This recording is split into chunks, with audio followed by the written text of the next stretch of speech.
Preferiblemente las manos deben tener las uñas cortas. Cortas quiere decir que la uña no sobresalga del dedo, ¿sí? No debe sobresalir del dedo y deben no tener esmalte. Se ha confirmado que la presencia de esmalte favorece que se queden anidadas ahí microorganismos y por lo tanto el lavado no sería lo ideal. Tratar de que en el lavado de manos no se haga uso de joyas o de accesorios tales como manillas, como relojes, ¿sí? Porque eso favorece a que los microorganismos queden adheridos a esas superficies y muy probablemente durante la fricción con el jabón no logremos extraer toda la suciedad. Entonces se recomienda que no se haga uso de eso durante el lavado de manos y procurar pues no tenerlos. Y al finalizar el lavado, siempre secar con una toalla limpia y seca. Lo ideal sería mantener toallitas de papel, pero dentro de lo entorno hogar, lo más próximo es una toalla, pero debemos siempre procurar que esté limpia y que esté seca. Entonces, eso nos obliga a que esa toalla de manos debe ser cambiada con frecuencia. Eso dentro de la primera recomendación, que es lo que es lavado de manos. Dentro de la segunda recomendación, entonces está no consumir tabaco al interior de la vivienda, no fumar. ¿Por qué? Está confirmado que el hábito de fumar no solamente es un factor, ¿cierto? En la parte de adquisición del coronavirus por el contacto mano-boca, ¿cierto? Sino que complica, si se llegase a adquirir el coronavirus, complica la infección, ¿listo? Porque hace más daño pulmonar. Entonces es necesario pues no consumir, si se consume, no consumirlo dentro de la vivienda. Eh, las personas que pues tienen, eh, son adictas al tabaco o están acostumbradas a fumar, pues hay otras alternativas que deben también realizarse, además que esa inhalación de humo de forma pasiva también favorece o aumenta el riesgo de infecciones respiratorias agudas a otras personas que también conviven con nosotros dentro de la vivienda. La tercera recomendación es el incremento de las actividades de limpieza y desinfección en las superficies del hogar. Entonces, ¿esto a qué se refiere? A que de manera regular requerimos lavar y desinfectar todo lo que son pisos, paredes, puertas y ventanas, ¿sí? Y de las superficies que usualmente más albergan polvo, como los closets, como los roperos, como los escritorios, ¿sí? Y los elementos que nosotros estamos en contacto frecuente, como cuáles, como los interruptores de la luz, los pasamanos si tenemos escaleras, las puertas, los gavetas, ¿sí? Los juguetes si hay niños, muebles, bicicletas y todos los elementos con los que tengamos constante contacto en nuestro hogar. Esa limpieza, ¿cómo debe realizarse? Debe realizarse limpieza y desinfección, que son dos cosas diferentes. La limpieza se refiere a ese acto de retirar el mugre, la suciedad visible, el polvo. Y la desinfección es al acto de aplicar un desinfectante. Entonces, la mejor manera de realizar este procedimiento es primero limpiar y luego desinfectar. Aplicar desinfectante sin un previo proceso de limpieza, pues hace que este proceso no sea lo más eficaz posible. Entonces, ¿cómo debe realizarse esa limpieza? Esa limpieza debe realizarse de manera que se retire el polvo, ¿sí? Si hay exceso de polvo y idealmente con una solución sea jabonosa, de agua y jabón. ¿Sí? De cualquier jabón del que dispongamos en nuestra casa de uso doméstico. Después de hacer ese lavado con solución jabonosa, se debe retirar con trapo limpio y posteriormente aplicar la solución desinfectante que tengamos a nuestro alcance. Quizás una de las soluciones desinfectantes más al alcance es la solución de hipoclorito de sodio, pero pues podremos usar la que nosotros tengamos a la mano. ¿Qué debemos tener siempre en cuenta al momento de realizar desinfección? Uno, seguir las recomendaciones de dilución que tenemos en nuestros productos al alcance doméstico, ¿sí? Y dos, el uso de elementos de protección personal. Siempre procurar usar guantes, ¿sí? En la medida de lo posible como protección de las manitos. Y mantener siempre alejado de este procedimiento, sobre todo de las sustancias al alcance de los niños, porque puede ser factor de riesgo para la generación de accidentes. Evitar realizar diluciones en envases que hayan contenido bebidas o alimentos. ¿Por qué? Nuevamente, pueden llegar a presentarse accidentes al confundirse con bebidas de su envase original. Durante la realización del procedimiento de limpieza y desinfección, hay que procurar no comer, ni beber, ni fumar. Esta es una diapositiva, una infografía sacada de Bomberos Tunja, que me pareció muy importante traer la colación porque dentro de nuestras familias colombianas, siempre digamos que tenemos esa falsa creencia de que si combinamos cosas, pues nos resulta algo mejor. Y esto es algo muy importante de traerlo aquí a presente, porque hay mezclas que no son buenas realizarlas dentro del hogar. Uno, porque pueden llegar a inactivar la sustancia desinfectante, o dos, pueden resultar las mezclas en soluciones explosivas o en soluciones altamente corrosivas que pueden llegar a producirnos lesiones a los que estamos manipulándolas. Entonces, mezclar vinagre y bicarbonato, por ejemplo, ¿sí? Entonces es una mezcla que puede generar explosión al producirse acetato de sodio. ¿Sí?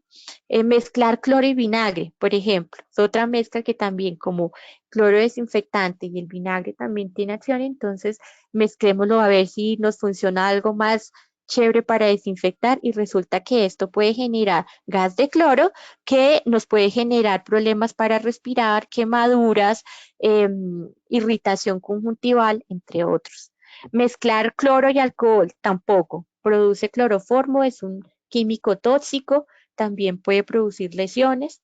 Mezclar agua oxigenada con vinagre también hace una solución ácida que es altamente corrosiva, o mezclar cloro con amoníaco que puede llegar que produce gas, de hecho, y dificulta la respiración. Entonces, para que nosotros lo tengamos muy presente y también difundamos la información, los desinfectantes se usan generalmente con agua, no se mezclan y tampoco se mezclan con soluciones jabonosas o con detergentes, ¿sí? Una de las soluciones muy frecuentes que realizan las mamás es mezclar, por ejemplo, detergente con cloro. Entonces, eso inactiva el cloro y realmente pues no estaríamos haciendo la aplicación de nada. Las mezclas de cloro dependen de la solución comercial que nosotros tengamos en el mercado. Hay soluciones comerciales que vienen al 3.5, hay soluciones comerciales que vienen al 5.5, hay soluciones comerciales que vienen al 4, depende de la solución comercial que nosotros tengamos. Las recomendaciones de todas estas instituciones, digamos que a nivel general, es que se realice con soluciones de 5.000 partes por millón o concentraciones del 0.5%, que son pues las que se realizan generalmente para áreas críticas y que son las que, digamos, se recomienda en la parte de prevención del COVID en casa. ¿Qué más debemos tener en cuenta? Todo lo que sean equipos electrónicos, teclados, celulares, teléfonos, controles remotos, pues no podemos desinfectarlos con solución a base de hipoclorito, por ejemplo, sino en estos equipos electrónicos debemos utilizar alcohol al 70%, españito y alcohol al 70% para que no se vayan a hacer daños o por lo corrosivo de los desinfectantes. Se debe lavar con regularidad en la casa todo lo que es ropa de cama, toallas, fundas, sábanas. Y siempre que nosotros hagamos el retiro de esta ropa de cama, debemos evitar sacudir, porque al sacudir, pues dispersamos partículas y esto puede ayudarnos a hacer dispersión del virus si es que lo hay a través del aire. Y no recogerlas o no doblarlas hasta que no estén perfectamente secas, porque también la humedad pues favorece la propagación. Dentro de nuestro baño y cocina, realmente el baño es una de las áreas críticas, se conoce así, de nuestra casa. Entonces, y la cocina también, entonces, digamos que son dos áreas en las que nosotros tenemos que prestar especial atención. En el baño, ¿qué debemos hacer? Em, Limpieza y desinfección de todas las áreas e implementos que se encuentran en el baño. Incluye la parte de la zona del baño corporal, la parte del lavamanos, el sanitario. Debemos, vuelvo y lo repito, cambiar con regularidad las toallas de mano y las toallas pues de aseo corporal. Y preferiblemente tener los cepillos de dientes separados uno de otros. También es muy común ver dentro de los hogares un frasquito con todos los cepillos. Recordemos que la transmisión del virus es por gota y microgota, entonces lo ideal es que en la parte de nuestro baño pues implementemos un sistema que no se toquen los cepillos unos entre otros. En la parte de la cocina, es necesario realizar también limpieza y desinfección de todas las áreas que tengamos a disposición y hacer lavado regular de las esponjas, ¿sí?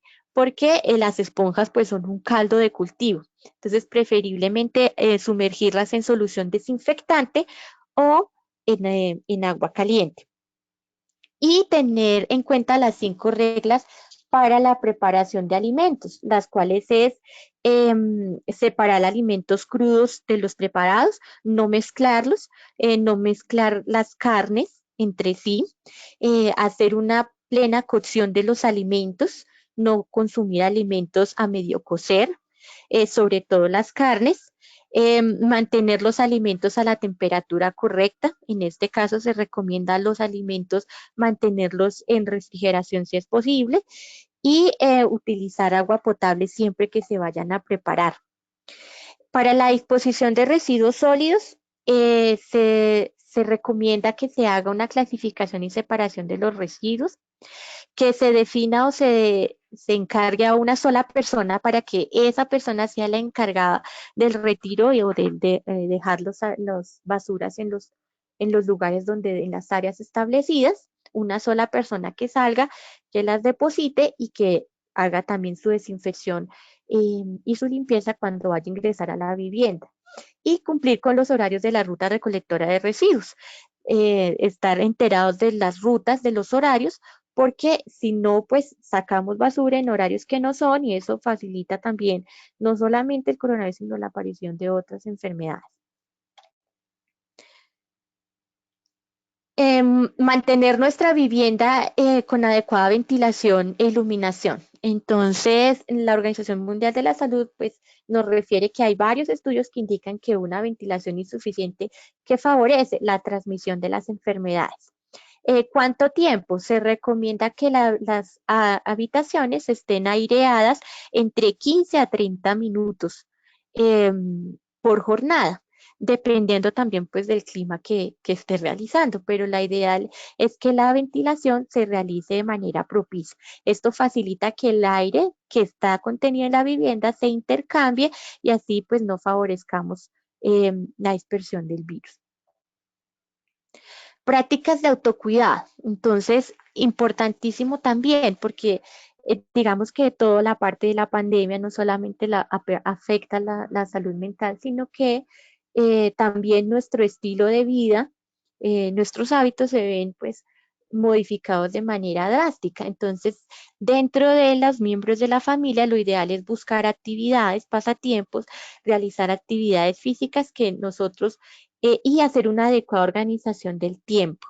Las personas que continuamos en trabajo virtual en la cuarentena, es necesario hacer una distribución muy organizada del tiempo para que, digamos, no se vean tan afectados los ritmos y caigamos en un sobretrabajo, ¿sí? En un cansancio.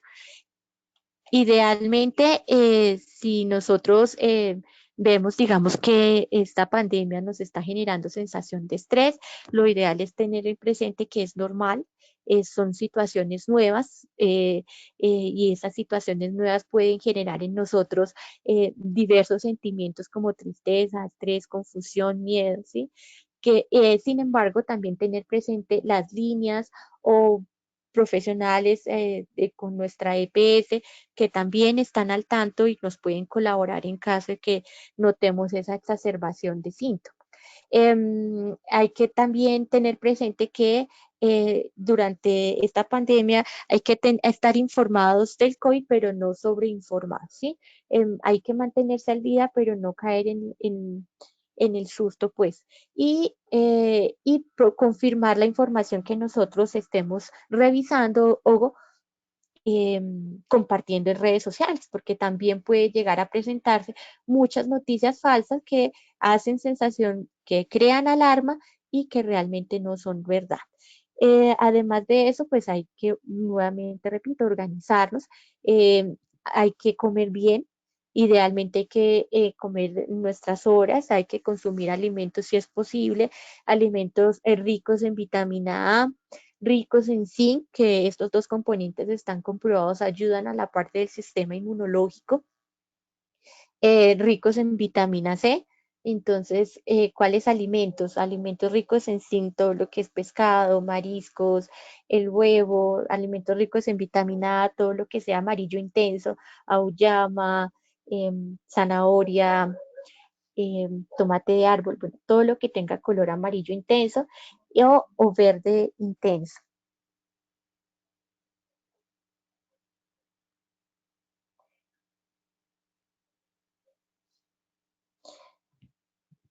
Em, bueno, aquí entonces tenemos una información de celular, que es la línea habilitada para manejar salud mental acá en Tunja.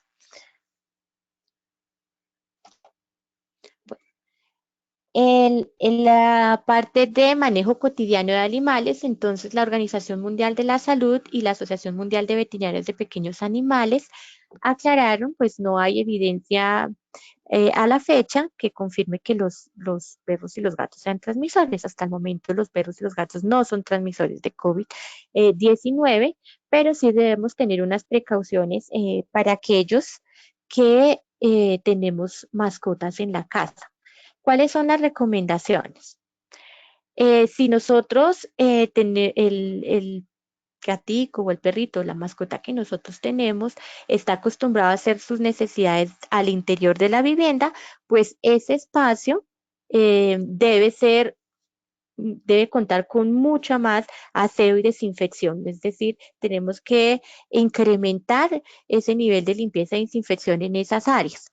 Dos, si por el contrario el perrito es de aquellos que les gusta salir, pues esa persona que salga hay que designar un adulto que salga a llevar al perrito y este perrito debe ir con correa, ¿sí? No debe estar suelto y debe procurarse que no entre en contacto con otros perros.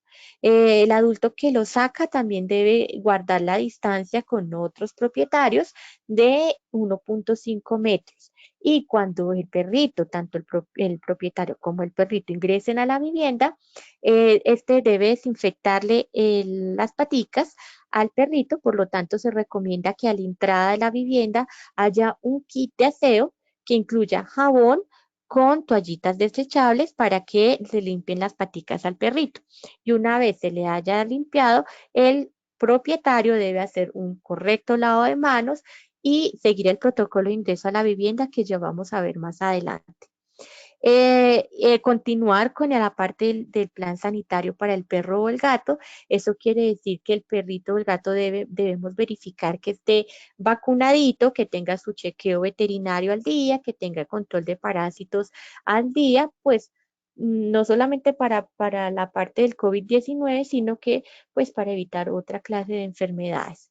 Y si el perrito o el gatico o el animal que nosotros tengamos de compañía se enferma, es necesario aislarlo, ¿sí? Y, y pues contactarnos con el médico veterinario de cabecera. Entonces, ¿qué medidas de prevención debemos tener al salir de la vivienda? Lo primero antes de salir de la vivienda es confirmar, ¿cierto?, las indicaciones por la autoridad local, tanto en la parte de movilidad de personas como en la movilidad de vehículos. Esto es muy importante, sobre todo, por ejemplo, acá en Tunja tenemos pico y cédula y pico y placa y, digamos, posterior a la Semana Santa cambió. Entonces, debemos estar muy al tanto de esos nuevos números o de esas nuevos horarios de salida para que nosotros pues no vayamos a incurrir en, en omisiones. Cuando nosotros vayamos a salir, si vamos a utilizar carro, es necesario que las manijas, el volante, el timón sean limpiados con alcohol al 70% o pañitos desinfectantes. Y, eh, y dentro de la vivienda, durante de la vivienda, pues cuando salgamos, no saludar ni con besos ni con abrazos, mantener la distancia social de 1,5 a 2 metros, visitar solamente los lugares que son estrictamente necesarios, si es para la parte bancaria, el banco, si es para la parte de consecución de alimentos, pues entonces el sitio que nosotros vayamos a realizar y evitar la conglomeración de personas. No hay que realizar visitas, menos si tenemos cuadros respiratorios. O sea, ahorita pues no es época para visitas. Y idealmente por familia se debe restringir la salida a un solo adulto. Entonces, ese adulto es el encargado de salir y se debe evitar que más personas pues salgan de la vivienda. Entonces, al salir es necesario tener en cuenta las siguientes recomendaciones. Esta es una infografía también que no es propia, es tomada, pero tiene unas recomendaciones muy importantes que creí necesario traer a colación. Importante salir con ropa de manga larga, salir con el pelo muy recogido, muy bien recogido. Recordemos que el cabello es uno de los vehículos, ¿sí? Es una de las partes em, que más, que más recoge mugre, por decirlo así. Entonces, idealmente llevar el cabello muy bien recogido, procurar al máximo llevar accesorios como aretes, pulseras, anillos, em, porque pues se convierten en fomites, en vehículos de transmisión. Si vamos a usar mascarilla, que es lo ideal, como lo comentaba el doctor Román la vez pasada, en la anterior sesión, entonces hay que ponerla justamente antes de salir. Eh, en la medida de lo posible, procurar no usar transporte público, pues por la aglomeración de personas. Ya hablamos sobre las mascotas, si va a salir a llevar a su mascota, pues llevarla con el collar. Si tenemos síntomas gripales, lo ideal es no salir de casa, ¿listo? Todo paciente con infección respiratoria, sea influenza, gripe, no, procurar no salir de casa. Idealmente, pues, no pagar en efectivo, pero si es necesario, pues hay que hacer un correcto desinfección de manos después de la manipulación del dinero, porque también es un vehículo transmisor y idealmente evitar no tocarnos la cara, ¿listo? No hacer contacto mano-ojo, mano-boca, mano-nariz.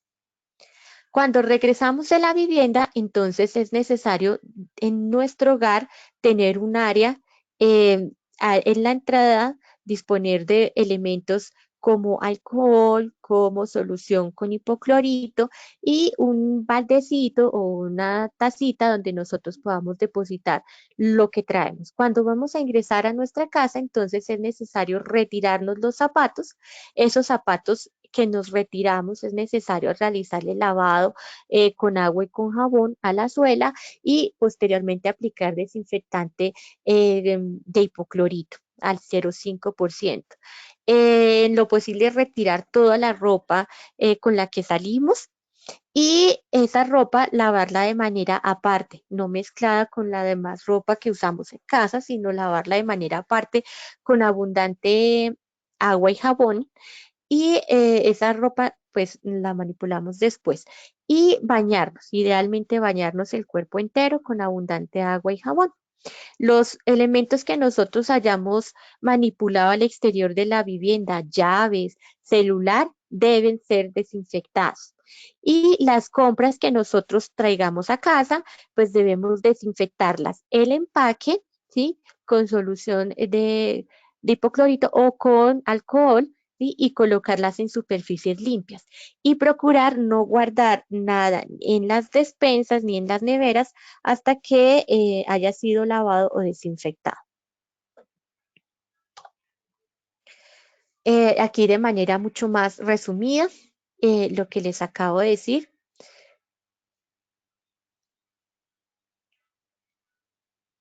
Bueno, en caso igual hay que nosotros tener presentes dentro del grupo familiar los síntomas del coronavirus, ¿sí? La presencia de COVID-19, entonces la presencia de fiebre, tos, disminución del gusto, disminución del olfato, mm, malestar general, dificultad respiratoria, cualquier síntoma debe ser reportado a la autoridad sanitaria, ¿sí?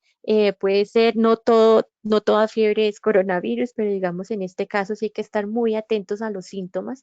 Entonces, aquí les dejo las líneas nacionales dispuestas para asesoría y las líneas en la ciudad de Tunja, que también están dispuestas para asesoría en este caso. Igual, cada EPS también tiene una línea disponible para la atención de síntomas de coronavirus. Pues fue una presentación muy sencillita. Traté de ser un poco muy, em, digamos, lo que era. Muchísimas gracias.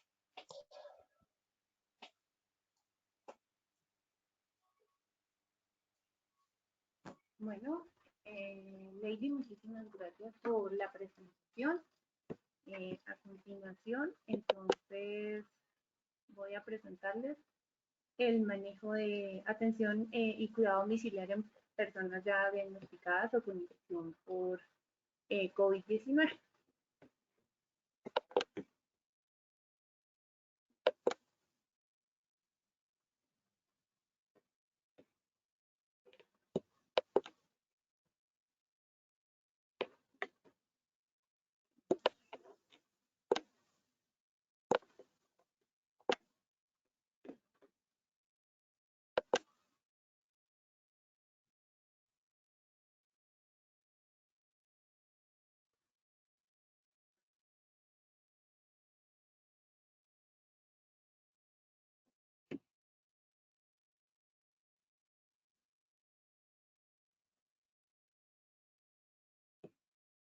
Bueno, entonces en cuanto a lo que es atención y cuidado en el domicilio a pacientes infectados por coronavirus o COVID-19, pues voy a entrar primero hablando de algunas cosas puntuales que necesitamos definir como para saber quiénes son los que requieren un manejo domiciliario.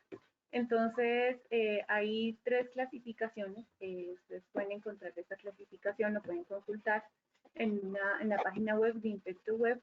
Y vamos a ver tres estadios en el manejo del COVID-19. Entonces, hablamos de un estadio o un cuadro leve, que se habla de una infección temprana, que de acuerdo a lo que se ha analizado, lo que se ha definido, este estadio o infección temprana se da entre el día 1 a 7 de cuando la persona pues ya empieza a presentar, digamos, estuvo en contacto con el virus. Entonces dicen que esos hallazgos clínicos de ese día 1 a 7 están la fiebre, la tos, la fatiga, la diarrea y otros, digamos que las personitas representan, de acuerdo a los estudios y los análisis que han hecho en otros países de cómo fue el comportamiento de los signos y síntomas, son los más comunes al inicio. Hay otros síntomas que se manifiestan, ¿cierto? como mialgias, odinofagia, rinorrea, y algunos presentan náuseas, pero entonces digamos que los más comunes son fiebre, tos, fatiga, diarrea y otros. ¿Sí?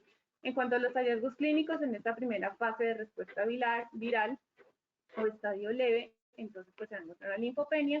Y en cuanto a las pruebas diagnósticas, pues vamos a encontrar nosotros que es 100% fiable hacer una PCR, ¿cierto? Digamos que en un 75% es confiable pues hacer los anticuerpos totales, en un 50% hacer análisis de IgM y en un 25% detectar la infección por el virus, hacer un análisis de IgG.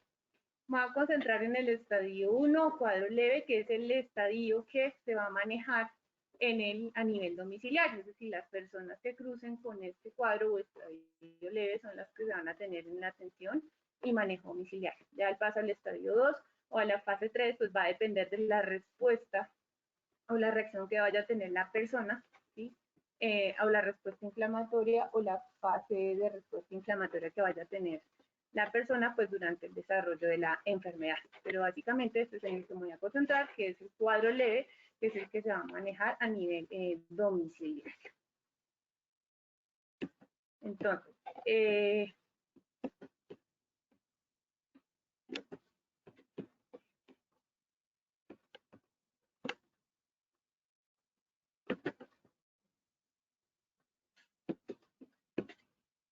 perdón que no me avanza la pantalla.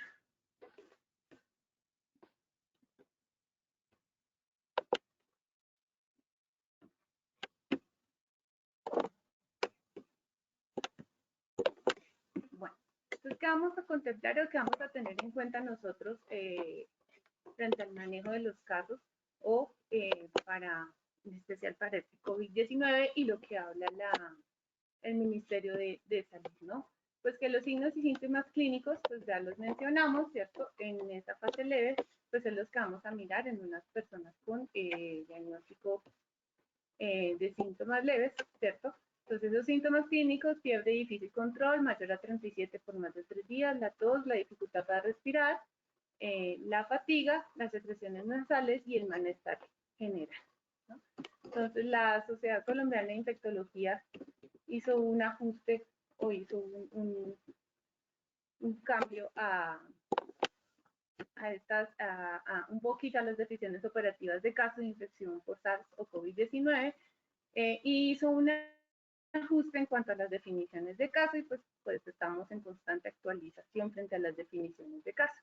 Entonces dicen que si bien las guías iniciales del Instituto de Salud establecían la presencia de fiebre como una condición necesaria para sospechar la infección por COVID-19, hablan de que la evidencia reciente o los últimos artículos que han publicado demuestran que hasta en el 10% de los casos la infección puede cursar sin fiebre. Entonces no necesariamente la fiebre puede llegar a ser un síntoma, ¿cierto? Entonces igual hay que preguntar a la persona cuando tiene los síntomas si está tomando antipiréticos o antiinflamatorios que hayan generado que no presente fiebre.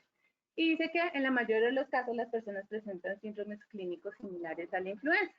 Entonces, por esos motivos dice que las personas o los médicos que están haciendo el análisis dicen que deben sospechar la infección por COVID-19 con la presencia de 2 o más síntomas respiratorios, que ya les mencioné anteriormente, con o sin fiebre, independientemente de la definición epidemiológica. Sin embargo, ellos también dicen que estas mayorías de infecciones, ¿cierto? Se debe contemplar lo que establece el Instituto Nacional de Salud como un nexo epidemiológico. ¿Por qué? Pues porque se pueden confundir con otros síntomas por infección respiratoria. ¿Y qué definen ellos como un contacto estrecho o un nexo epidemiológico estrecho? Entonces, una persona que tenga 2 de esos síntomas y que se haya encontrado a menos de 2 metros de un caso confirmado por COVID-19, ¿cierto? Y que se encuentre en el lugar de trabajo con un caso o en una reunión, ¿cierto? Una persona que tenga contacto directo sin protección o que haya tenido contacto directo con secreciones infecciosas de un caso por COVID-19, por ejemplo, la tos o la manipulación de los pañuelos que utilizó esa persona. Un trabajador del ámbito hospitalario que tenga contacto con un caso probable o confirmado, ¿cierto? O una persona que haya tenido un viaje en cualquier tipo de transporte y se sienta a una distancia de menos de 2 asientos en cualquier dirección, pues que con personas o que el virus ya esté circulando de manera comunitaria como ya nos está pasando a nosotros, pero que se sospeche ya que hay diagnósticos positivos de COVID-19.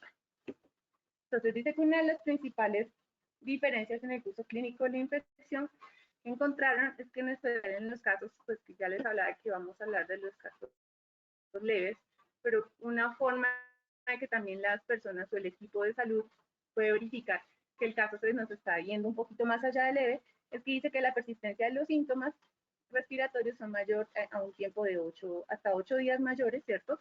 A lo que se presenta en un caso leve, es decir, los casos leves presentan esos síntomas durante 7 días y por eso es que se mandan a un aislamiento domiciliario, pero si después de esos 8 días sus síntomas empeoran, ¿cierto? O se siguen persistiendo la fiebre, la tos y esto empeora, pues ya quiere decir que ya está pasando un caso moderado y pues que puede pasar a un caso grave. Entonces vamos a tomar en cuenta algunas cosas, ¿cierto? De cómo se define un caso sospechoso de infección por COVID-19. De acuerdo a la Sociedad Colombiana de Infectología y la revisión que hace, dice que hay una cosa importante que hay que hacer, que es diferenciar entre población sintomática y asintomática. Entonces dice que las personas sintomáticas son personas con síntomas respiratorios agudos que tienen 2 o más de los siguientes: tos, dificultad respiratoria, odinofagia, fatiga o que se sienta cansado, ¿cierto? Con presencia o no de fiebre mayor o igual a 38 y que esté asociado a un contacto con alguna persona que tenga sospecha o confirmación de COVID-19 o que haya viajado a áreas o resida en áreas en donde ya haya presencia de casos terciarios de infección en los días 14 previos al inicio de los síntomas, o que tenga unas imágenes pulmonares, digamos, si entró por por urgencias, ¿cierto? Que tenga problemas ya pulmonares, haya consolidaciones a nivel pulmonar, ¿cierto? O que fácilmente entró o tiene un empeoramiento de la sintomatología respiratoria o persistencia al día 8 de su aparición de esos síntomas. Hay algo importante que decíamos para personas asintomáticas. Entonces se dice que una persona asintomática es una persona que ha tenido contacto estrecho con un caso confirmado durante los últimos 14 días de COVID-19, pero que esa persona pues no desarrolló síntomas. Eso es lo que consideran. Y hay que diferenciarlos porque en alguna bibliografía dicen que esta población pues representa entre un 2 y un 5% de la causante pues de transmisión del virus. Entonces, ¿cómo se define un caso probable? Y estamos hablando de casos sospechosos. Entonces, ¿qué es un caso probable de COVID-19? Una persona infectada por COVID-19, ¿cierto? Decimos, perdón, que es una persona con un cuadro clínico sospechoso o asintomático, ¿no?, asociado a una prueba rápida positiva, ¿cierto? Que como les decía, esa prueba rápida me dice, tiene un 75%, digamos, de confiabilidad, pero que esa prueba estándar, que es la PCR o el gold estándar, ¿cierto? No es concluyente para la identificación, es decir, puede que le haya salido negativa, pero tiene una prueba rápida positiva y tiene un cuadro clínico. Entonces, estamos hablando de un caso probable. ¿Y qué sería un caso confirmado? Ya es una persona con un cuadro clínico, sospechoso o asintomático, con un resultado positivo en alguna de las pruebas moleculares o genómicas, que en este caso sería la PCR, que ya detectan el SARS o el COVID-19. Entonces, independientemente, entonces hay que tener claro esos 3 tipos de casos que se van a manejar y que se van a contemplar. Entonces, eso es importante, ¿cierto? Como algunas consideraciones que también establece la Sociedad Colombiana de Infectología, que dice que aunque la mayoría de las personas con COVID-19 tienen una enfermedad leve o no complicada, dice que el 81% de las personas que se contagian por el virus COVID-19, su sintomatología es leve y no se complica. Por eso decimos que la gran mayoría de personas, o entre el 80, el 70 y el 90% de las personas infectadas van a tener un manejo domiciliario. Dice que un 14% van a desarrollar una enfermedad grave que requiere oxigenoterapia. Dice que el 5% requerirá un tratamiento de unidad de cuidados intensivos, ¿cierto? Y de los enfermos críticos, la mayoría requerirá ventilación mecánica. Y el diagnóstico más común entre las personas que se complican, ¿cierto?, es la neumonía grave, que tiene una complicación grave. ¿De qué depende? Pues que este panorama que se ha presentado a nivel internacional, pues también se vea en el país, pues también depende de este manejo que también hagamos a ese 80 o ese 70 o 90% de personas que cursan con una enfermedad leve o no complicada y del monitoreo que nosotros le damos. Entonces, finalmente, ¿qué pacientes son sospechosos? con sospecha de infección o infección confirmada por SARS-CoV-19 deben solicitar los servicios médicos. Es decir, que se pueden ir para consultar. Entonces, la Sociedad Colombiana de Infectología dice, bueno, como la transmisión del virus es tan rápida, en Colombia ya tenemos transmisión comunitaria, ¿cierto? Se recomienda y ellos recomiendan la implementación de algunos modelos tecnológicos que permitan la resolución de preguntas, podamos clasificar la gravedad de la enfermedad, la atención y seguimiento de los casos leves y orientación al sitio de consulta y hospitalización en los casos moderados y graves. Entonces dice que va a hacer una atención prehospitalaria y lo va a hacer a través de ¿qué? De telesalud, ¿cierto? O servicios de salud o de telemedicina. ¿Sí? Entonces dice que se debe hacer una atención telefónica inicial a cargo de enfermería o un técnico en atención prehospitalaria que tenga un entrenamiento con COVID y sepa cuáles son los casos y cómo se va a dar el manejo de los casos. Dicen que ellos aplican un cuestionario sobre síntomas actuales y nexo epidemiológico, que ya el ministerio tiene implementado una guía, ¿cierto? Y eso se divide en dos cosas, ¿no? Si ya es un paciente con dudas asintomático y que no tiene nexo epidemiológico o contacto cercano, que ya les expliqué qué es el contacto cercano, se resuelve las dudas por la atención de equipo prehospitalario o por enfermería. Pero si ya es un paciente asintomático que tiene un nexo epidemiológico, ese debe ir a teleasistencia. Esa teleasistencia, ¿quién la hace? Un médico graduado, un médico entrenado, y ese médico a través de la ruta o las preguntas que le hace, define si es un paciente asintomático o si es un paciente sintomático, ¿sí? Y de ahí, pues entonces dice que tiene que hacer ese médico o esa persona cuando está haciendo esa teleasistencia, ¿no? Hace la anamnesis, hace la clasificación y ya define si ese paciente es sintomático, tiene síntomas leves, ¿cierto? Y esos síntomas leves se va a seguimiento diario por teleasistencia y son los que se nos van a ir a ese aislamiento domiciliario o ese manejo domiciliario que se requiere. Y pues ya dependiendo de cada valoración, si es un síntoma moderado o severo, entonces dependiendo del criterio médico, pues se va a definir si se hace una hospitalización o dónde va a requerir que sea la atención de esa persona. Pero algo importante es que a esas personas se les debe hacer una revaloración diaria, que ya lo vamos a ver un poco más, ¿sí? Y las personas que son asintomáticas, ¿cierto?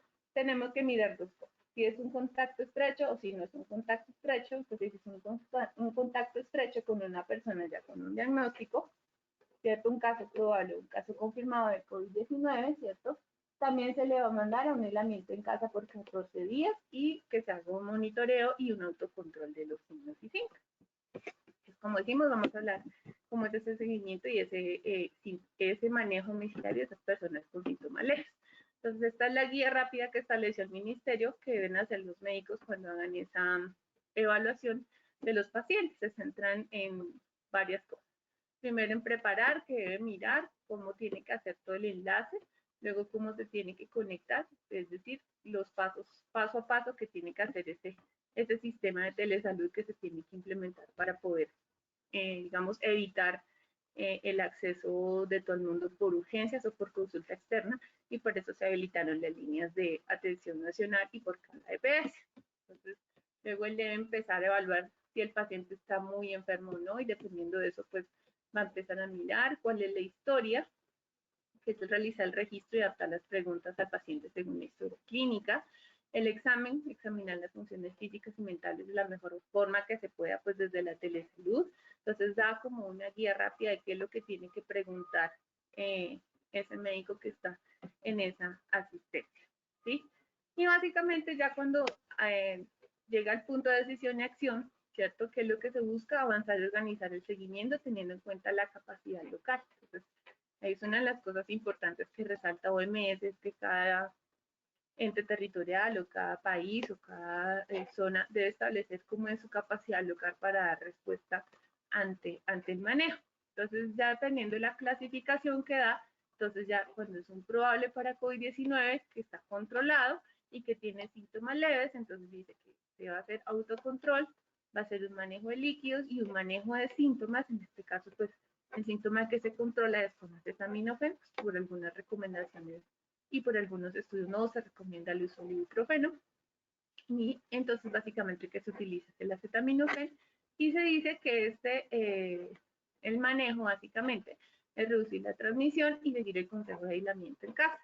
Pero entonces, como mirábamos, hay que hacer una revaloración diaria siguiendo la misma ruta o estos 6 pasos indicados por el Ministerio de Salud, pues para mirar si esa persona llega a avanzar a un moderado o a un complicado, ¿no? Ya dependiendo también de las comorbilidades que tenga esta persona, pues vamos a mirar qué decisiones de acción y actuación, ¿sí? Y básicamente también les dicen que otros signos o qué otra valoración se tiene que hacer, la temperatura, frecuencia respiratoria, ritmo cardíaco, explicarle cosas sobre el manejo de cómo se siente confuso, y pues bueno, hay otras cosas que ya saturación de oxígeno, pues que no lo podríamos mirar en una atención prehospitalaria por telesalud, ¿sí? Entonces, ese es como el primer paso. Entonces, cuando ya hace la valoración este médico por telesalud y define, ¿cierto?, que esta persona debe ir a un manejo domiciliario, ¿cierto?, pues es lo que vamos a mirar. Entonces aquí es para hacer una pequeña introducción de cómo estábamos hasta el día de ayer en Colombia frente al resumen de casos, que quiero resaltar que si vemos nosotros de los casos positivos, se comporta un poco similar a lo que reporta la literatura o los estudios de las ciudades o de los países que ya han tenido, pues ya han cursado con la pandemia. Entonces en Colombia hasta el día de ayer el 71,04% de la población estaba en la casa, tenía un manejo domiciliario, ¿cierto? Y pues tenemos un 9,73%, ¿cierto?, de personas recuperadas, ¿sí? Pues no se especifica claramente qué porcentaje de esas recuperadas estaban en el manejo domiciliario. También,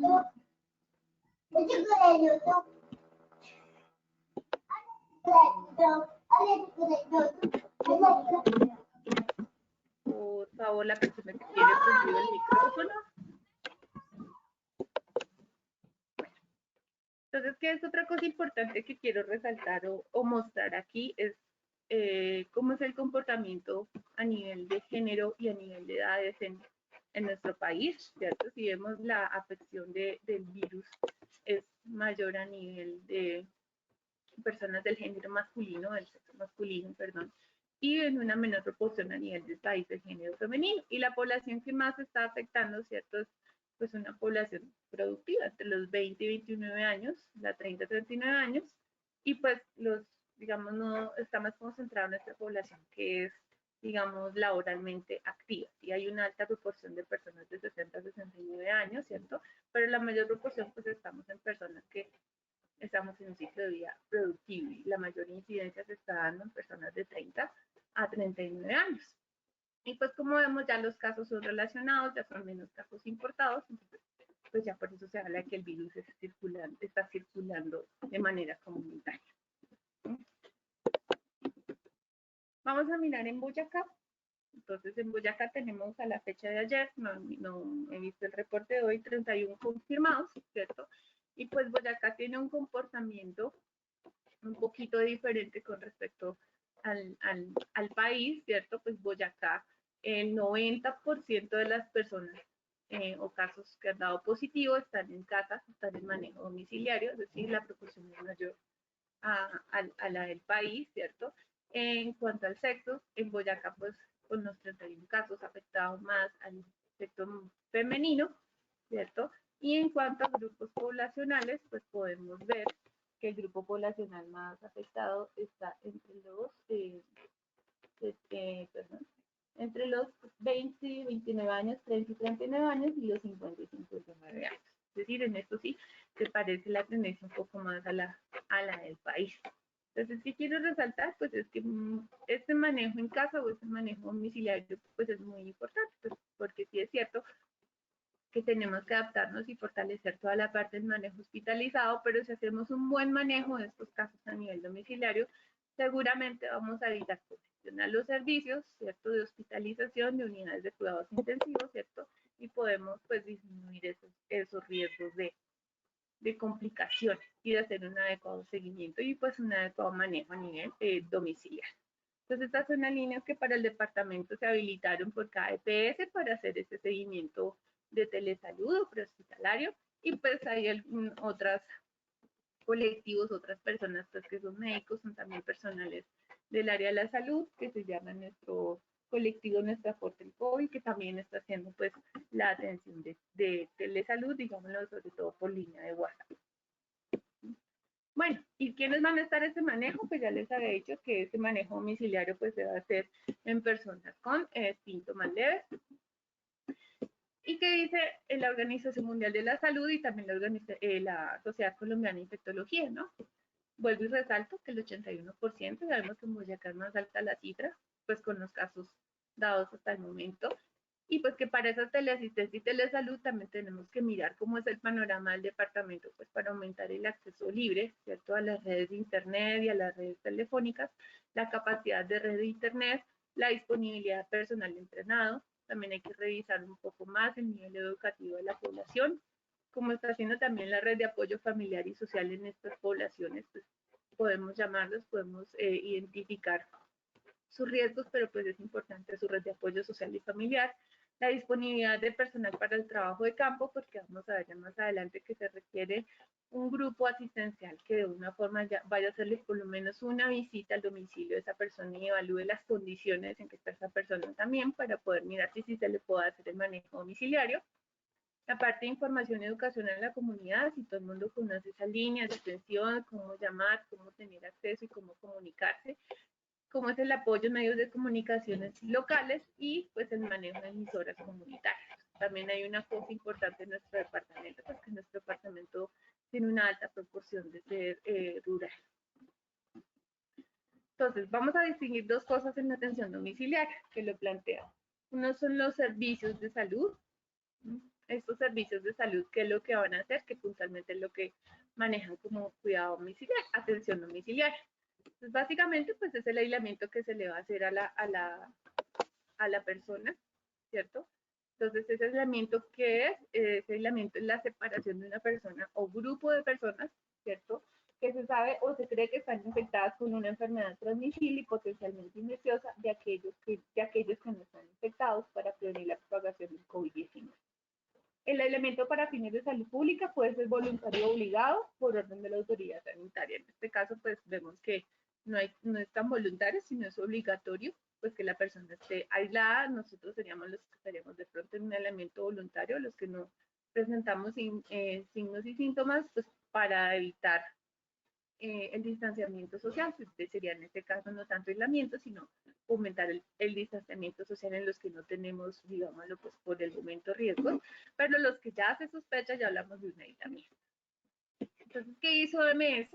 Dice OMS que un profesional de salud cualificado de comprobar para poder mirar si esa persona puede tener una atención domiciliaria, de mirar las condiciones del paciente, que ya vamos a analizar algunas, si tiene comorbilidades y qué tipo de comorbilidades tiene, también tienen sus condiciones de capacidades cognitivas, también es importante analizarlas, si la persona realmente nos va a poder entender, las condiciones del hogar, ¿cierto?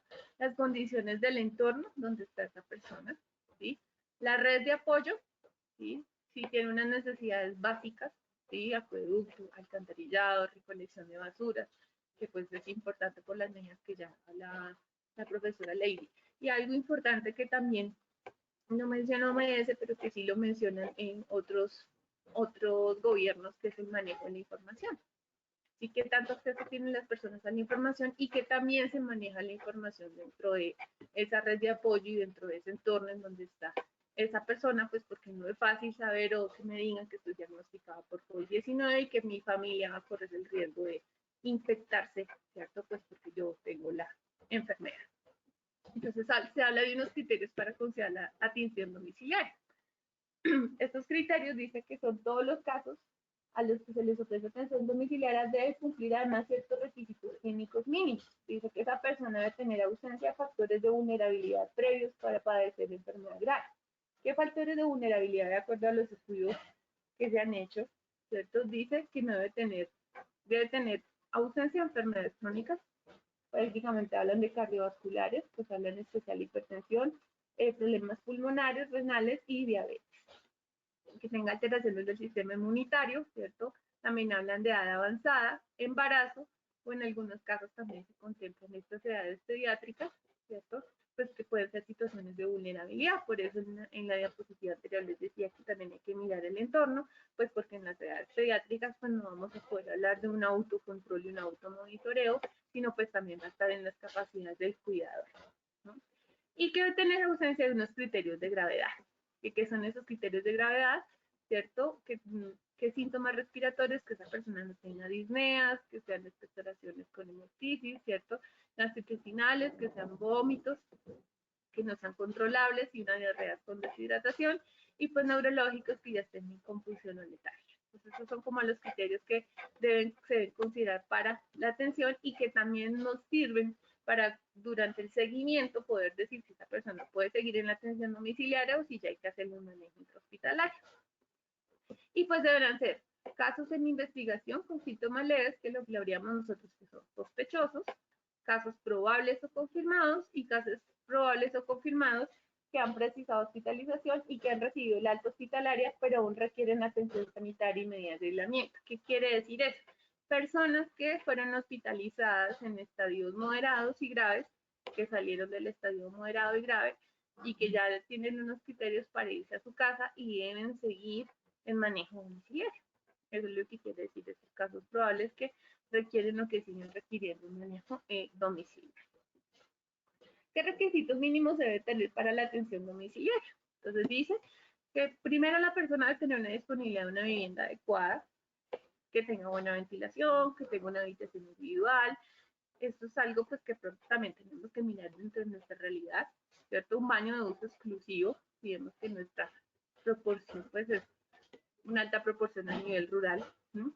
¿Cómo se podría mirar este baño de uso exclusivo? O también recomiendan, porque cada vez que la persona utilice el baño, pues está haciendo el aseo de ese baño. Disponibilidad de acceso telefónico para tener una comunicación permanente con personal sanitario. Y pues básicamente esa disponibilidad de acceso telefónico hasta resolución de los síntomas, ¿cierto? Y que tenga convivientes sin vulnerabilidad, ¿cierto? Habla de personas que en esa casa no haya personas adultas mayores, personas con enfermedades crónicas, personas inmunodeprimidas o embarazadas. Entonces, este es el ideal, pero pues vamos pensando un poco en cuál sería nuestra realidad, ¿no? Bueno, ¿qué también se debe tomar en cuenta? Que el paciente como sus convivientes deben ser capaces de comprender y aplicar de forma correcta y consistente las medidas básicas de higiene, lo que ya explicaba Ley. Por eso sí, en las condiciones del paciente y de su entorno familiar, pues que no haya deficiencias para poder entender estos procesos y pues digamos, eso es algo importante. Esto principalmente ¿para qué? Para poder prevenir y controlar la infección a nivel del lucro familiar y a nivel del nivel comunitario. Con capacidad suficiente para hacer el seguimiento del caso, es decir, que se debe disponer un equipo específico en la IPS, es decir, que esas IPS del área de influencia donde se da el caso, ¿cierto? Debe tener un equipo de salud específico para el manejo y para el seguimiento domiciliario, ¿cierto? Que debe tener con capacidad suficiente para hacer el seguimiento del caso, que quiere decir capacidad suficiente que haya tenido una cualificación o que esté entrenado en el manejo de este tipo de pacientes y el tipo de acciones, ¿cierto? Y que se le hayan dado las herramientas, no solo elementos de protección personal, sino todo el apoyo para construir herramientas de educación y de información. Y cómo se debe hacer ese manejo mediante visitas o controles por vía telefónica. Pero sí dice OMS que hay que hacerle una primera visita a esa persona que se le indica el manejo domiciliario, pues para clasificar y mirar pues esas partes que les mencionaba en la diapositiva anterior. ¿Qué usar ese personal o ese equipo sanitario, ese personal sanitario que debe ir a hacer esta visita? Dice que es equipo de protección individual para la prevención de infección por microorganismos transmitidos por gotas y por contacto. ¿Qué incluye ese equipo de protección que vamos a llevar a nivel de esa visita domiciliaria, de ese seguimiento domiciliario que le vamos a hacer? Una bata resistente a líquidos, una mascarilla con una eficacia de filtración equivalente a FFP2, el N95 nos funciona ahí, guantes y protección ocular antisalpicaduras. ¿Por qué? Porque en algún momento este personal sanitario va a tener que hacer muestras o tomar muestras para mirar cómo va la evolución o si ya se le puede levantar el aislamiento domiciliario de esta persona y pues que también va a tener contacto directo con esta persona. El seguimiento de los casos.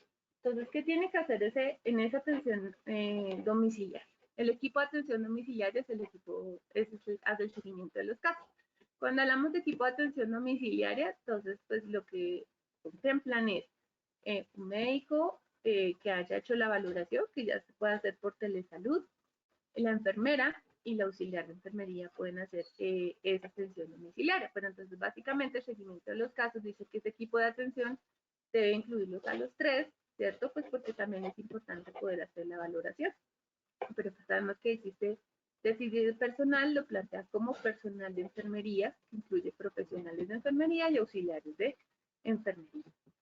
Entonces, ¿qué va a hacer ese equipo? Primero, organizar la asistencia clínica de ese paciente, de modo que considere preciso de acuerdo al criterio clínico. Si le hace una visita presencial, igual hay que hacerle una primera visita presencial, o si va a hacer el seguimiento por vía telefónica. Después de que hizo esa primera visita, ¿cómo le va a hacer el seguimiento? Entonces, si detectó algunos factores que definitivamente no puedo remitir a la persona o lo puedo llevar a hospitalizar, pues, por cuestiones, digamos, cognitivas, que no me entiende, que no me comprende, pues yo ya miramos el criterio si vamos a hacer visitas presenciales o si les vamos a hacer seguimientos telefónicos. También está toda la autonomía de hacer los controles adicionales que sean necesarios, es decir, no solo tomar frecuencia respiratoria, presión arterial, sino también saturaciones de oxígeno, o si tienen otros equipos para hacerles otro tipo de seguimiento. Igual este equipo tiene que hacer una constancia del control que hizo, ¿no? Es decir, va a manejar una historia clínica, ¿cierto? Pues ahí es donde también las IPS deben pensar cómo va a ser esta historia clínica y cómo va a ser este seguimiento. Y pues también puede establecer unos formatos de seguimientos que se los va a dejar a las personas y que los va a dirigir a ellos para poderlos, digamos, evidenciar diariamente o registrar o identificar diariamente cómo es la evolución de estas personas, ¿cierto? Y pues tener en cuenta un poco esta partecita de decisión-acción. Cuando yo hago el seguimiento y el control, entonces, ¿qué hallazgos clínicos tuve en estos pacientes que me podrían dar a mí que de pronto me está evolucionando una neumonía o que se me está empeorando, ¿cierto? Esta persona, ¿qué otras cosas yo puedo tomar en cuenta? Y igual la herramienta que al ministerio me dice, ¿qué otras cosas yo debo tomar en cuenta o analizar para decir que esa persona puede que se me esté deteriorando durante el seguimiento domiciliario? Entonces veíamos que el algoritmo de la Sociedad Colombiana de Infectología dice que debe ser una valoración diaria. Obviamente la idea no es hacerle seguimiento a la casa diario, por lo menos hacerle una visita de seguimiento y el resto de seguimiento telefónico. ¿Qué es importante resaltar en esas personas? La autoobservación. Voy a tener que enseñarle a la persona cómo hace su autoobservación.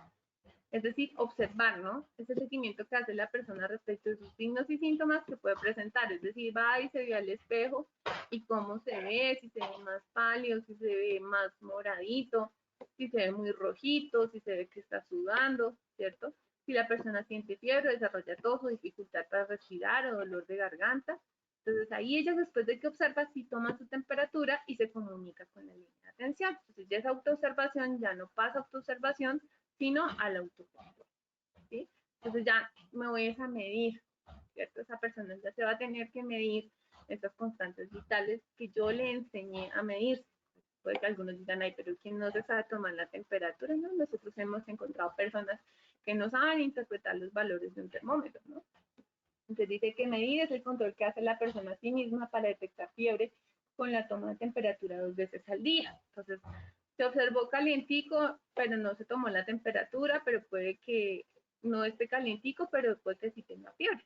Ellos se tocan y dicen, ah, no tengo fiebre, pero sí, la recomendación es que esta persona al día se tome 2 veces la temperatura, ¿cierto? Entonces tengo que explicar cómo tomarse la temperatura, enseñarle todo el procedimiento, que el termómetro es digital, hay personas que no compran el termómetro digital, sino compran el convencional, que es de mercurio, que todavía los venden. Entonces también hay que enseñar y fijarse un poco de qué tipo o cuáles son las capacidades o la realidad de esas personas que están en ese seguimiento domiciliario.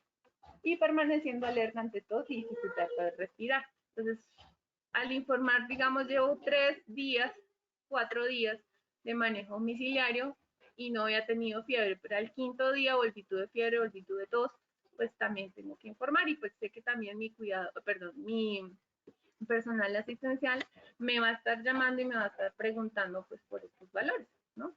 Entonces yo igual, así no me estén llamando, pues en algún momento que encuentre alguna dificultad, pues voy a tener que estar informando pues cómo me importa.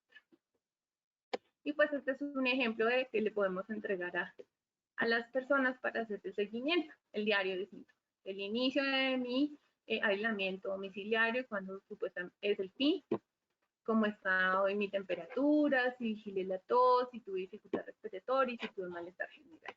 Entonces, este es un ejemplo de una unidad de atención primaria de España, pues que pronto también nos puede servir a nosotros pues como guía para hacer ese manejo, ese seguimiento domiciliario y por cada día cómo lo voy a encontrar y pues esta es una de las cosas que de pronto en esa visita domiciliaria que vaya yo lo sigo o le puedo pedir a la persona que me envíe una foto por el teléfono, por el WhatsApp, por los medios de comunicación, pues de este diario de síntomas.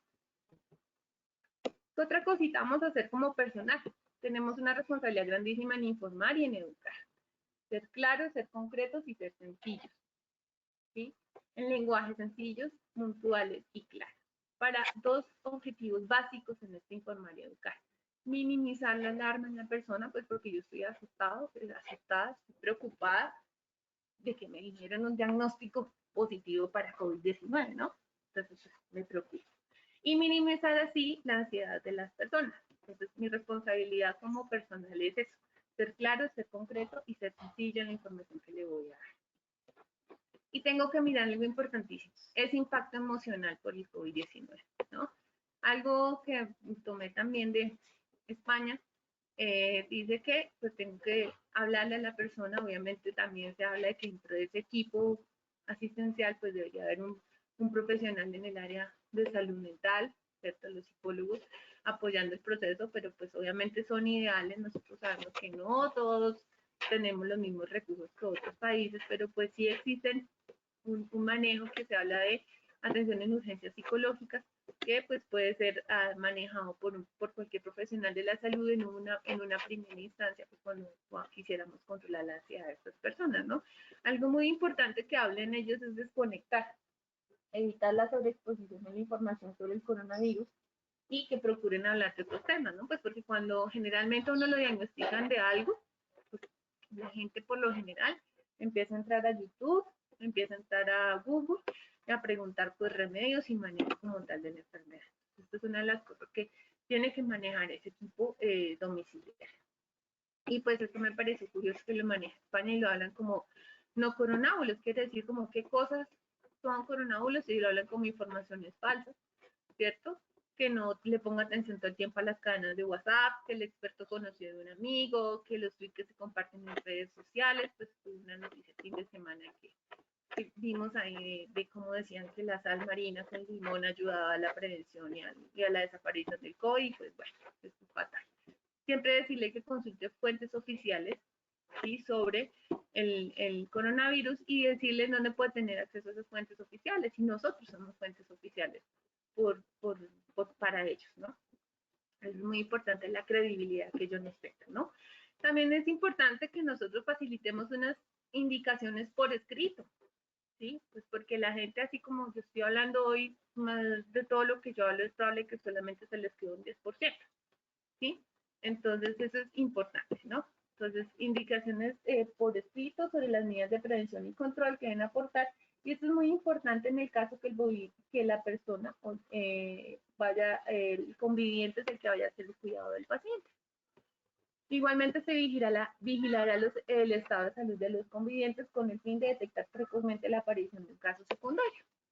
Sí, no solamente voy a mirar eso, sino también voy a educar a todas las personas que están en la casa frente a los signos y síntomas que puedan también presentar, ¿sí? Que me pueden indicar que también se estén o que se hayan infectado por el virus, ¿cierto? Entonces informará a los miembros de la familia y convivientes que si el paciente es un caso en investigación, es decir, que hasta ahora es sospechoso o probable, y se convierte en un caso confirmado, ellos serán considerados contactos y serán manejados como contactos, es decir, también se van a tener que hacer aislamiento domiciliario.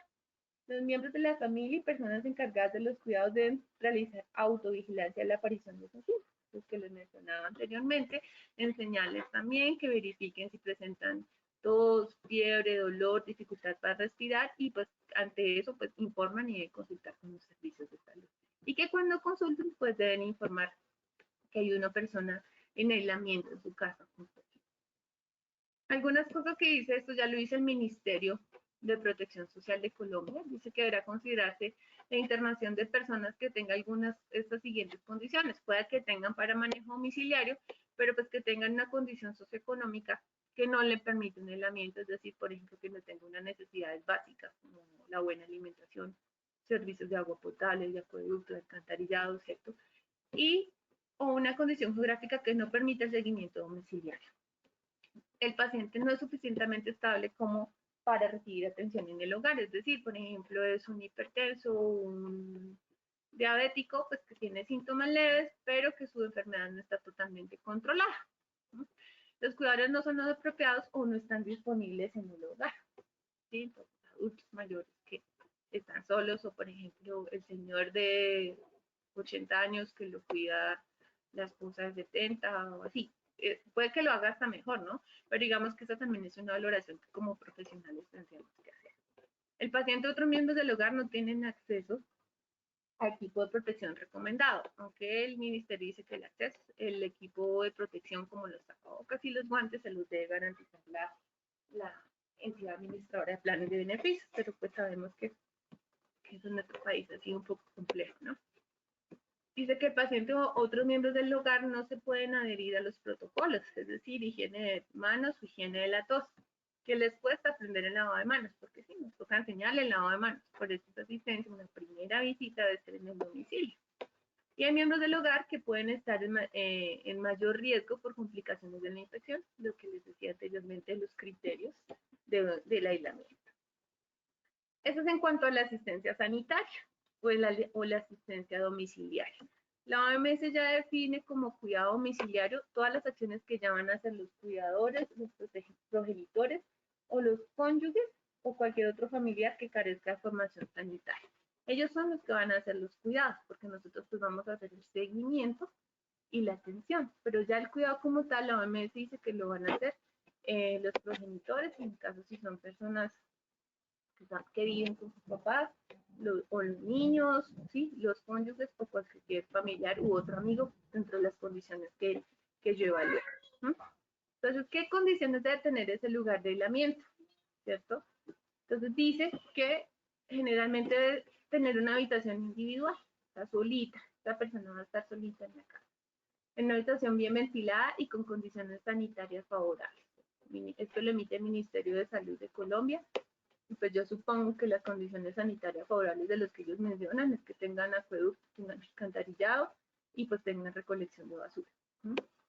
Y pues obviamente una habitación individual, también tendríamos que mirar las condiciones de cada uno de nuestros de municipios y en nuestros departamentos y en nuestro país, y podemos tener siempre personas en habitaciones individuales y mirar qué otro tipo de protocolos también empezamos a implementar. También debe limitar sus movimientos dentro del domicilio y reducir los espacios compartidos con otros miembros de la familia. Esto dice que las demás habitantes en el hogar deben instalarse en una habitación distinta al de la persona, suspender la entrada de visitas a la casa hasta que cumpla los 14 días. Colombia recomienda 14 días de aislamiento a partir del momento en que se da la sospecha del caso. Dice que implementa rutinas de lavado frecuente de manos, utiliza pañuelos desechales para sonarse, dice que no comparte las sábanas, toallas, platos o cubiertos que utilice, que los tiene que lavar muy bien con agua y jabón. En otros protocolos de OMS, de España e Italia, hablan de que los implementos de la cocina preferiblemente se deben lavar con agua caliente, ¿sí? Hablan de 60 y 90 grados, pues digamos que nosotros no, en algunas casas no somos tan sofisticados y tenemos lavavajillas, como lo menciona OMS, pero sí por lo menos echarle agüita caliente es una de las cosas que también mencionan en el manejo de la loza y de los cubiertos. Y también lo hablan del lavado de la ropa. De las personas que te brindan atención deben gozar de buena salud, utilizar tapabocas y mantener las normas de higiene, que básicamente es el lavado de manos y el uso del tapabocas. Entonces dice que si fue diagnosticado, debe manejar el uso de tapabocas, salas del aislamiento, si convive con otras personas, si recibes alimento de tu cuidador o un domicilio. Pues también las líneas de manejo domicilio se está dando. ¿Qué requisitos debe tener el cuidador de esas personas diagnosticadas? Pues Colombia dice que no debe ser un adulto mayor de 70 años, no debe tener enfermedades crónicas que afecten el sistema inmunológico, hipertensión, diabetes, cáncer, no tener síntomas de enfermedades respiratorias y pues que es obligatorio el uso del tapabocas y guantes, ¿cierto? Que se debe lavar las manos constantemente, que no deben dormir en el mismo lugar en el que duerme la persona, en que debe evitar el contacto corporal, si es posible mantenerse a más de 2 metros de distancia de la persona. Entonces digamos que esto también hay que analizarlo y pues las implicaciones que tiene, ¿no? Si a mí me está cuidando mi esposo, mi esposa, entonces pues hay que mirar un poco esa ansiedad y ese riesgo, no me puede abrazar, no me puede besar, no me puede consentir, inclusive en algunas indicaciones han sacado guías para el manejo de la sexualidad o de lo que son las relaciones coitales durante el COVID, porque no crean, es una de las preocupaciones que también tienen estos pacientes. Entonces, el cuidador dice que debe extremar las medidas de precaución cada vez que entre en contacto en el caso de fluidos o sangre, heces, orina, vómitos, para lo cual siempre debes llevar idealmente una mascarilla quirúrgica, ¿cierto? Que no hay que tocar ni manipular la mascarilla mientras se lleva puesta, ¿cierto? Enseñarles cómo se utiliza, cómo se quita, cómo se maneja, ¿cierto? Y que esto se debe desechar, o esa mascarilla y esos guantes lo debe desechar en un contenedor de residuos con tapa y debe realizar la higiene de manos. Y debe usar guantes desechables, se utilizarán para cualquier contacto con las secreciones del enfermo y tras su uso se desecharán y se lavarán inmediatamente las manos. Entonces es como todo el protocolo que nosotros también manejamos, ese cuidador en la casa también pues lo va a manejar. Entonces también dice, ¿cómo debo desinfectar mi casa? Entonces, desinfectar alcohol para la limpieza de objetos, superficies, utilizar, perdón, desinfectante o alcohol para la limpieza de objetos, superficies y materiales de uso constante. Entonces dice que baños, pisos, cocinas se deben manejar con hipoclorito de sodio al 0,5. En una guía más específica de OMS dice pues que por 20 cc por cada litro de agua que se utilice para el manejo de lo que es las cocinas y los baños, y que los paños que va a utilizar pues deberían ser desechables, pero pues digamos que también es una de las cosas que habrá que mirar si estamos en capacidad de tener todo el tiempo los paños, y si son utilizados pues deben ser, si son reutilizables deben ser desinfectados y estar limpios, ¿cierto? Básicamente. De que también deben lavar las manos antes y después de hacer todos los procesos de desinfección, ¿sí? Digamos que aquí no está en la gráfica que pone el ministerio, pero durante la desinfección, la persona que hace la desinfección debe usar guantes y debe usar guantes y tapabocas. Si es la misma persona o la persona que está enferma, pues también debe usar los guantes y los tapabocas. Algo importante, el manejo de la ropa, lo que son la ropa, las sábanas y las toallas sucias deben separarse y lavarse a mano con agua y jabón ordinarios y dejar de secar por completo, ¿sí?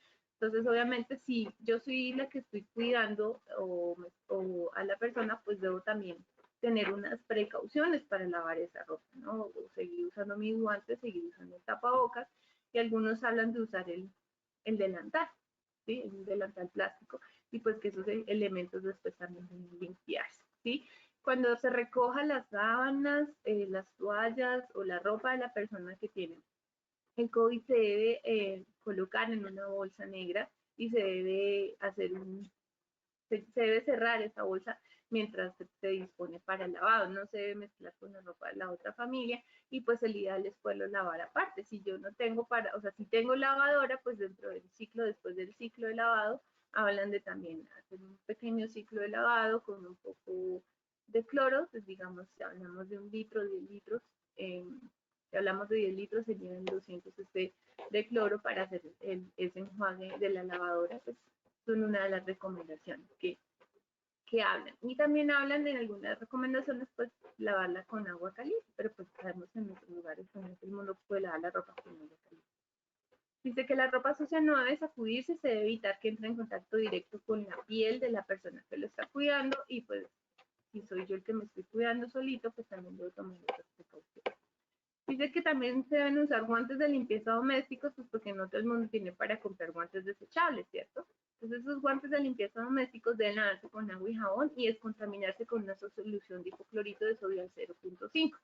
Revisando los empaques de hipoclorito que venden en Colombia, todos tienen 0.5, 0.56 y cada uno tiene las instrucciones de cómo se debe manejar. Entonces, una cosa importante es también indicarle a la gente que el manejo del hipoclorito pues también debe ser acorde con las indicaciones que dice el tarro, perdón por el término, o el empaque, o donde están envasados, pues porque nosotros generalmente no leemos las instrucciones de uso.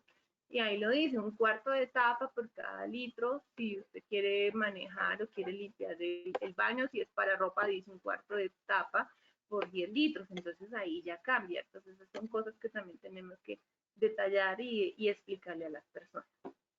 Los guantes desechables deben descartarse después del uso, entonces esto también es importante aclararlo. Si uso guantes de nitrilo o guantes desechables, pues los tengo que arrojar y hacer la disposición. ¿Cómo manejar los residuos de las personas? Entonces, Ministerio de Salud Colombia dice guantes, tapabocas y pañuelos desechables o de tela deben arrojarse en un contenedor exclusivo, dice que con pedal, con tapa y dotado de bolsa de color negro. En algunos, yo estuve consultando, pues no hay unas directrices tan claras al respecto, pero pues se supondría que las entidades administradoras de planes de beneficios tendrían que darle esto a las personas, ¿no? Pues porque no sé cuántos tengan realmente en su casa un contenedor de pedal con tapa y dotado. ¿Sí? Dice que esta debe ser cerrada e introducida en una segunda bolsa. Entonces yo echo mis residuos, los sello y los echo en una segunda bolsa. Y pues dice que no debe mezclar los residuos de unidades habitacionales con residuos aprovechables orgánicos. A veces hay gente que tiende a mezclar los residuos de la cocina con los de los baños. ¿Sí? Hay muchas personas que hacen eso y que tienen esas prácticas y que para ellos ha estado bien, ¿no? Pues sí hemos logrado el manejo de reciclaje y pues dice que empecemos a enseñarles cómo reciclar, pues también habría que mirar cómo es esa cultura de nosotros. Y dicen que los residuos deben estar en el menor tiempo posible con otros desechos. Aquí Colombia no habla desde el área urbana, pues porque dice que del edificio, conjunto o zona residencial. ¿Sí? Entonces, pero esto, pues Colombia lo plantea, pero pues revisando otras guías nos plantean otras cosas, ¿no? Dice que la guía que revisando el manejo de también Organización Mundial de la Salud y lo último reportado en China, entonces nos hablan de los guantes, las mascarillas y otros efectos generados durante la atención domiciliaria del paciente, deben colocarse en un recipiente bueno con tapa y posteriormente eliminarse como desechos infecciosos. Entonces, hasta donde nosotros tenemos entendido, estos desechos infecciosos no son de manejo del recolector normal de basuras o el camión normal de basuras. Entonces, acá en Tunja ya lo están haciendo y pues el alcalde ha sido juicioso en eso, en que los desechos infecciosos de esas personas los está recogiendo el que tiene que ver de residuos hospitalarios de las IPS o de las entidades contratadas por las entidades administradoras de planes de beneficio. Una alerta importante, revisando el documento que se nos facilitó desde el grupo de trabajo de la traducción del documento de China, que decía que para la disposición de residuos, si lo vamos a hacer a través del común normal de residuos, se debe capacitar al personal de recolección de basura municipal, ¿no? Porque dice que esa basura pues debe ir etiquetada y debe tener una cinta o algo que diga que son residuos de una persona con COVID-19. Dice que también esas personas deben sujetar los residuos con un nudo o cierre de cordón, empacar en doble bolsa y aquí incluyen algo que no lo menciona la guía del ministerio, que es desinfectar la bolsa con alcohol al 70% y etiquetar con una cinta blanca indicando que son residuos COVID-19. Sí, eso es como algo si realmente se va a hacer que el manejo sea por recolección de basura municipal. Dice, sin embargo, es pertinente que las autoridades sanitarias contemplen la recolección de residuos por parte de las empresas con que se tienen los respectivos contratos por parte de la CAPB, ¿no? Y se dice que, puesto que todos los residuos de las personas diagnosticadas con COVID-19 son considerados residuos contaminados o infecciosos, pues son de alto riesgo y pues requieren un manejo especial. Entonces, esto es algo y es una alerta que tenemos que también contemplar nosotros y vamos a ser parte de esos equipos de atención domiciliaria.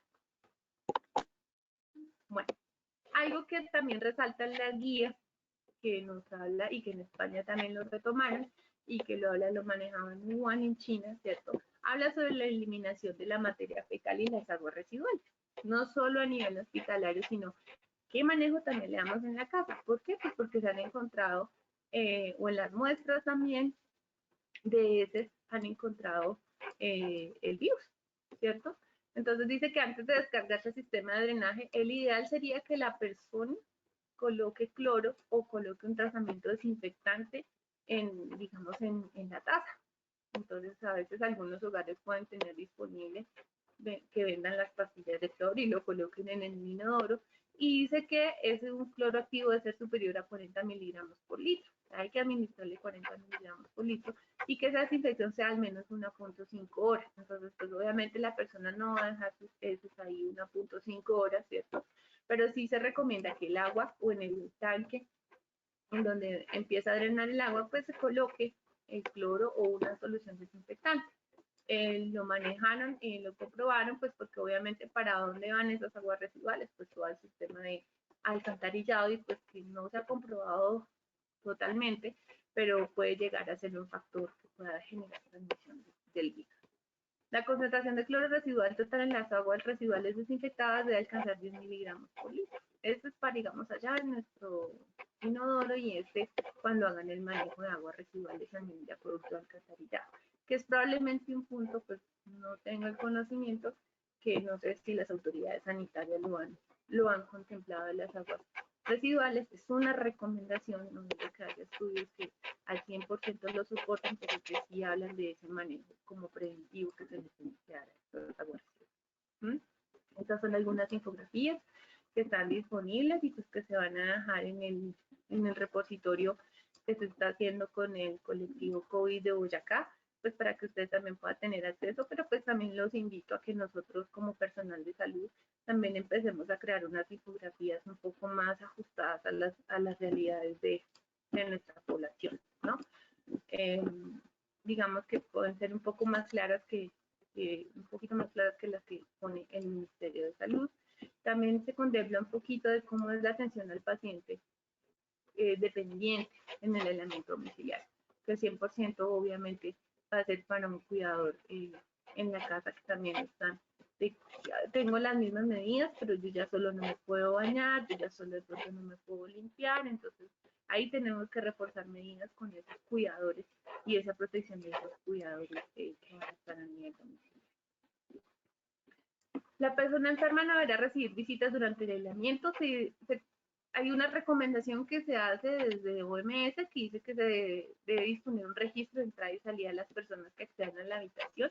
Supongo yo que cuando la gente que no acata esto de que no debe recibir visitas, Boyacá es un departamento en donde la gente está enferma y tendemos a visitarlas, pero pues obviamente como personal sanitario tenemos que dejar muy claro eso, que no debe recibir visitas, y que la persona que entra pues necesariamente tiene que entrar en los momentos que se requieran, ¿no? Y pues obviamente no es tan fácil para una persona estar allá guardada en su habitación y solo comunicarse por teléfono con su familiar y escribir un mensaje que tiene hambre o que tiene sed y evitar pues las zonas comunes. Pues esto es algo un poco complejo.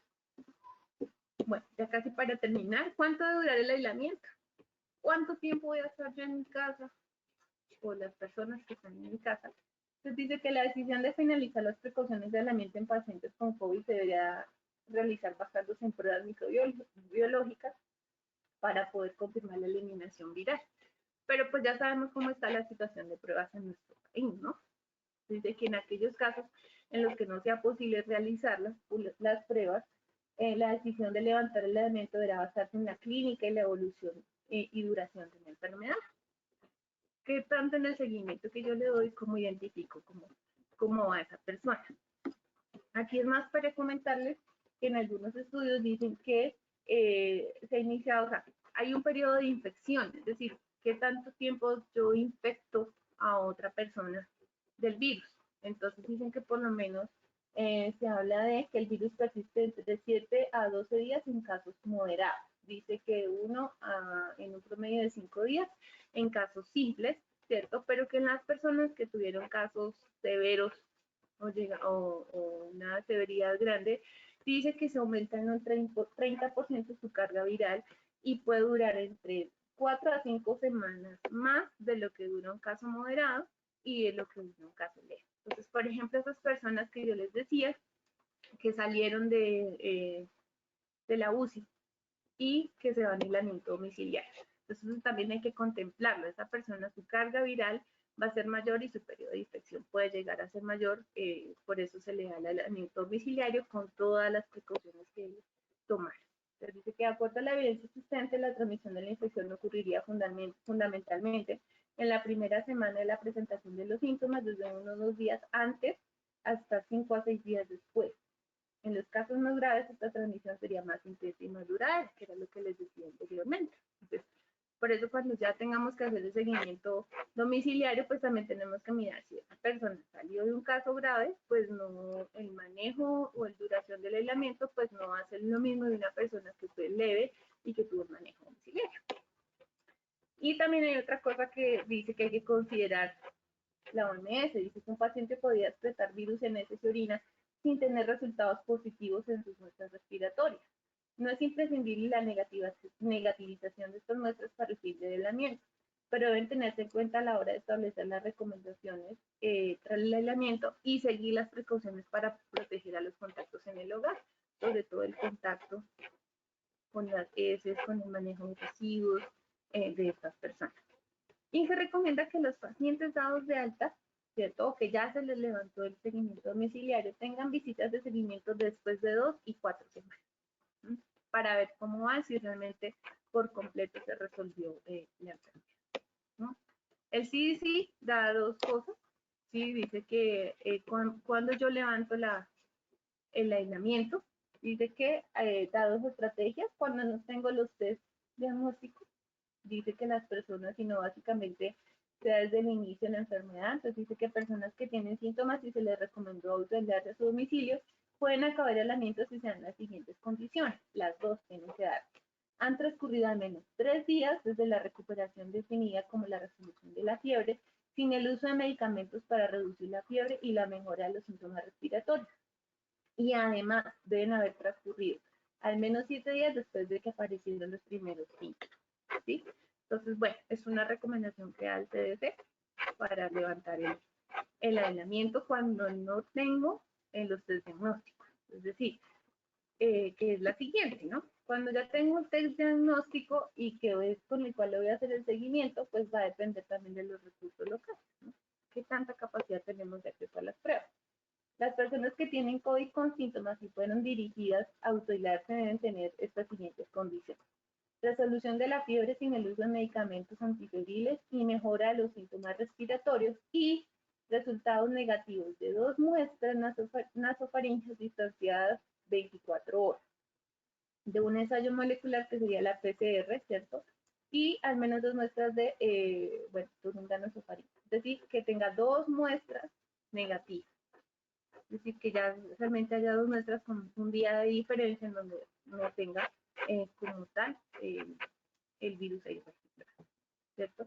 Entonces, tras la resolución de síntomas, se recomienda realizar 2 tomas de muestras con una separación mínima de 48 horas de la nasofaringe. Y una vez obtenidos los resultados y tras 2 muestras seguidas negativas de un caso confirmado, se valora la finalización del aislamiento conjuntamente con las autoridades de salud pública. En Colombia se establece, de acuerdo a los documentos, que el distanciamiento social para personas asintomáticas es por 14 días. Y lo mismo para las personas en aislamiento, debe ser por 14 días. Pero, pues digamos que ya hay otras cosas que nos dan elementos para evaluar y determinar cuántos días más debe estar esa persona en aislamiento. Hay algunas publicaciones que dicen que muchas personas llegan hasta los 21 días en aislamiento, pues porque sus síntomas no mejoran, o bueno, ya es otra derivación que se hace, o se contempla eso que les mencionaba, y que salió en un caso grave y salió en la UCI, ya luego hospitalización, luego se fue para su casa, entonces ya el tiempo de aislamiento no va a ser 14 días, sino va a ser mayor por esas cargas virales que les mencionaba, que van a ser mayores en estas personas o una persona que pasó con síntomas leves. Y pues ahí les dejo una pregunta, y que es un trabajo juicioso a realizarse nosotros como profesionales de enfermería y nuestra realidad.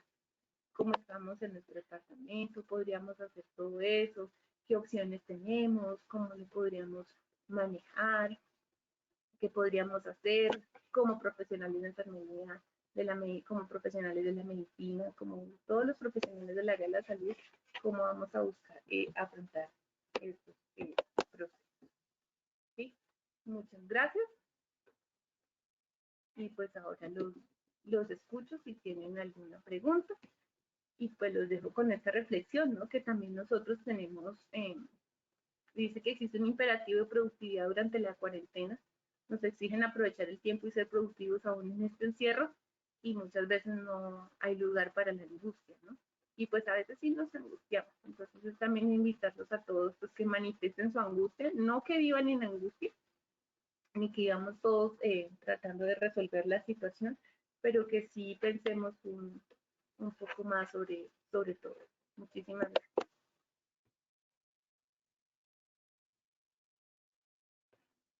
No sé si me escriben en el chat, si hablamos, por lo menos coméntenos